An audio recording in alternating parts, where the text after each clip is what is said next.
Good morning, Namaskar. You are welcome to Gyanodaya Basic Knowledge for 10th class.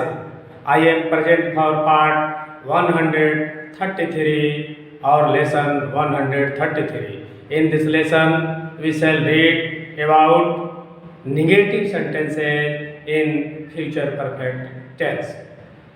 तो आइए हम future perfect tense यानी पूर्ण भविष्यत काल में नकारात्मक वाक्यों का अध्ययन करने जा रहे हैं जिसमें नहीं का प्रयोग हुआ रहता है। यानी हिंदी वाक्य में नहीं शब्द का प्रयोग हुआ रहेगा और फ्यूचर परफेक्ट टेंस यानी पूर्ण भविष्यत काल का वाक्य रहेगा। तो इसकी बनावट हम अंग्रेजी में कैसे करते हैं यानी इसका ट्रांसलेशन यानी अनुवाद कैसे करते हैं, आइए एक एक रूल्स के आधारित इन वाक्यों को हम बनाना सीखें। तो पार्ट 133 फ्यूचर परफेक्ट टेंस पूर्ण भविष्यत काल का बी यानी निगेटिव सेंटेंस है, नकारात्मक वाक्य। वैसे फ्यूचर परफेक्ट टेंस के बाद जिसमें नहीं शब्द का प्रयोग हुआ रहता है, तो नहीं शब्द इसमें रहेगा तो एक चीज में ध्यान रहेंगे, विल हो या शैल सबके साथ हैव रहेगा, है ना। सबके साथ देखिए लास्ट में हैव है ना, तो ए नहीं कि हैव क्यों नहीं लगा, हैव क्यों नहीं लगा, तो सब में हैव लगता है। ठीक है, इसको ध्यान रखिएगा। जैसे इसका पहला रूल है कि समान वाक्य जिसमें केवल एक वाक्य। अब है कि फ्यूचर परफेक्ट टेंस में चार तरह के वाक्य होते हैं। चार तरह के वाक्य बेसिकली होते हैं। एक वह वाक्य जिसमें सामान्य वाक्य जिसमें केवल एक वाक्य हो, जिससे जिस वाक्य से इस सेंटेंस के एक काम का वर्णन किया गया हो, एक क्रिया का वर्णन किया गया हो।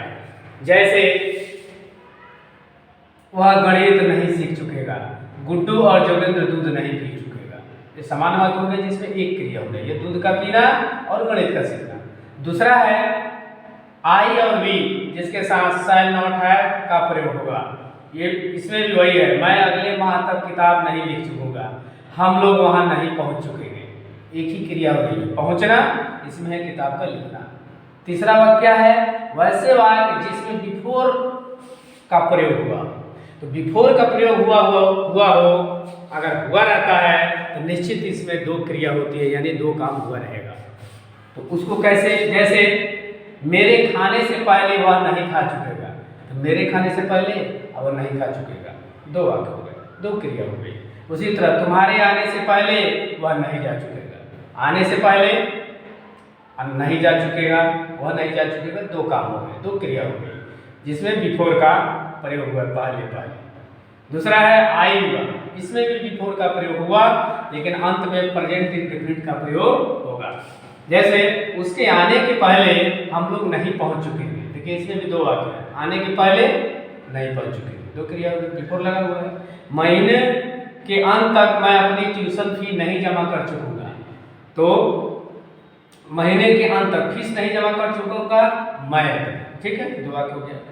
तब तक हम लोग अपना डिनर नहीं समाप्त कर चुके, इसमें भी दो वाक्य का इंडिकेशन है, इसमें बिफोर लगा हुआ है। तो इस चारों प्रकार के वाक्यों का अनुवाद हम कैसे बनाएंगे, आइए एक एक करके देखते हैं। जिसमें पहला रूल है समान वाक्य जिसमें केवल एक वाक्य हो, जिसमें बिफोर शब्द का यूज न हुआ हो।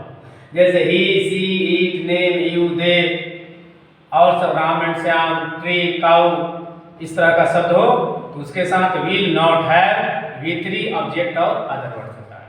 जैसे वह गणित नहीं सीख चुकेगा, तो इसमें सब्जेक्ट क्या है, वह, तो ही, इसके बाद इन सब में से एक हो गया, उसके बाद विल, नॉट, हैव, सीखना V3, लर्न हो गया।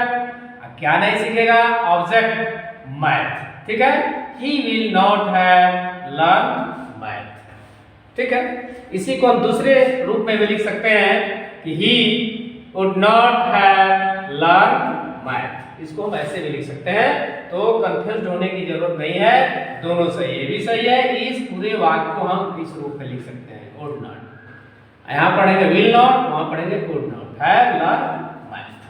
दूसरा, गुड्डू और योगेंद्र दूध नहीं पी चुके हैं, Guddu and Yogendra will not have drunk milk. तो इसमें भी वही है, Guddu and Jogendra, Ram and Shyam subject में बताता हूँ, उसके साथ विल लगेगा। विल नॉट हैव, क्रिया का तीसरा रूप ड्रिंक, ड्रंक, ड्रंक मिल्क। इसके लिए आपको क्रिया का तीसरा रूप रखना पड़ेगा, मिल्क। अब इसमें एक चीज और, इसमें हम चाहे तो दूसरे तरीके से लिख सकते हैं, Guddu and Yogendra would not have drunk milk, ये भी सही। या इसी बात को थोड़ा आगे बढ़ाना चाहते हैं तो गुड्डू और जोगिंदर अब दूध नहीं पी चुकेंगे, अब दूध नहीं पी चुकेंगे। तो Guddu and Joginder will not have drunk milk now. बढ़ जाएगा सेंटेंस। अब पहले रूप का हो गया। अब आई और शैल के साथ सिंपल वाक्य जिसमें बिफोर का प्रयोग नहीं हुआ हो, अर्थात जिसमें एक क्रिया एक काम हुआ हो। मैं आई वी के साथ शैल not have V three object otherwise. कैसे? मैं अगले माह तक किताब नहीं लिख चुकूंगा, अगले माह तक। तो ये चला जाएगा लास्ट में, बाय नेक्स्ट मंथ, बाकी सब वैसे बनेगा। I shall not have written book by next month. अब यहाँ किताबें नहीं है तो यहाँ बुक्स भी नहीं है। बुक्स नहीं है इसका मतलब ये यहाँ छिपा हुआ है, इसलिए यह कंफ्यूजन है कि यहाँ ए क्यों नहीं लगा। I shall not have written a book by next month, ये भी लगा सकते हैं, वो भी सही है। नहीं लगाएंगे तभी भी बुक्स नहीं है, तभी भी ये इंडिकेशन करता है। ठीक है। अब हम लोग वहां नहीं पहुंच चुके हैं। ठीक है। अब इसमें वो है, हम लोग वहां नहीं पहुंच चुकेंगे। ठीक है। We shall not have reached there, अगर इसी में बढ़ा दिया जाए कि हम लोग वहां अब नहीं पहुंच चुके हैं। We shall not have reached there now. ठीक है। तो दोनों रूल्स को सीख गए। तीसरा रूल, वैसे वाक्य जिसमें बिफोर शब्द का प्रयोग हुआ, he she it they you they Ram and Shyam, Sita Gita, tree cow रहेगा सबके साथ। Will not have, V three object other word, उसके बाद बिफोर, अब बिफोर के बाद प्रेजेंट इंडेफिनिट। ठीक है। कैसे? मेरे खाने से पहले वह नहीं खा चुकेगा, मेरे खाने से पहले वह नहीं खा चुकेगा। तो इसमें सबसे पहला काम क्या हो रहा है? नहीं खा चुकेगा। कौन नहीं खा चुकेगा? वह। तो जो पहले काम होता है उसको पहले लिखेंगे। He will not have eaten before I eat, मेरे खाने के बाद, यह प्रेजेंट इंडेफिनिट हो गया। फिर दूसरा वाक्य, तुम्हारे आने से पहले वह नहीं जा चुकेगा। तो वह नहीं जा चुकेगा, वो पहले हो रहा है, इसलिए उसको हम पहले लिखेंगे, वह नहीं जा चुकेगा।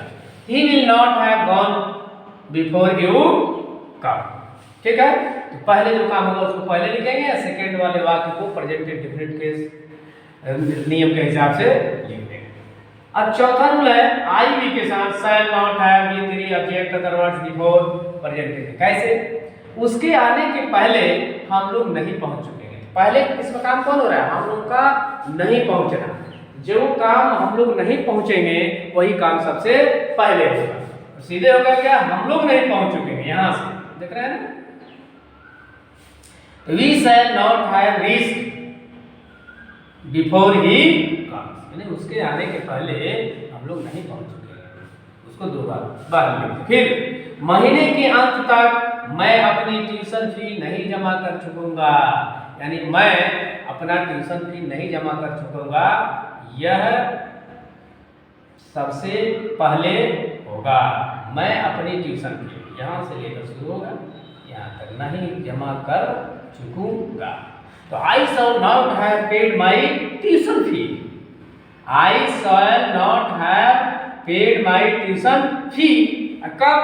महीने के अंत तक, by the end of this month. ठीक है। तब तक हम लोग अपना डिनर नहीं समाप्त कर चुकेंगे। ठीक है। तो हम लोग अपना डिनर नहीं समाप्त कर चुके हैं। We shall not have finished our dinner by then, तब तक। तो इस प्रकार इसमें यह सेंटेंस बिफोर वाला दिया हूं और यह सेंटेंस दो अलग टाइप का दे दिया हूं। इसको भी बनाने जरूरी है, सीखने जरूरी है, इसलिए एक चॉइस रूल पर दिया हूं बिफोर वाला। ठीक है ना। बाकी थोड़ा डिफर कर दिया, तो इसको सीखने का प्रयास करिए। इस प्रकार इस वाक्य में सबसे पहला क्या है? बिफोर वाले में देखिए, यही है वाक जिसमें विभोर का प्रयोग। मैं खाने से पहले वह नहीं खा चुकेगा, तो वह नहीं खा चुकेगा सबसे पहले है, वह नहीं जा चुकेगा वह पहले है। तो जो पहले काम है उसको पहली बार लिख देंगे फर्स्ट अटेम्प्ट में, और दूसरी बार में प्रेजेंट इंडेफिनिट के साथ दूसरा वाक्य लिखेंगे। तो इस प्रकार हमको उम्मीद है कि negative sentence in future perfect tense आपको बेखूबी बहुत ही इजी वे में समझ में आ गया होगा। यदि यह पढ़ाई, यह टेंस बनाने का तरीका, समझाने का तरीका आपको अच्छा लगता है तो हमारे चैनल, आपके चैनल, यूट्यूब चैनल को लाइक करेंगे, वीडियो को सब्सक्राइब करेंगे, चैनल को सब्सक्राइब करेंगे, वीडियो को लाइक करेंगे और अपने मोबाइल से दूसरे को शेयर करेंगे ताकि और लोग भी घर पर बैठकर इस वीडियो का आनंद उठा सकें। तब तक मैं मिलता हूँ नेक्स्ट वीडियो में, तब तक टाटा, बाय बाय, ओके, नमस्कार।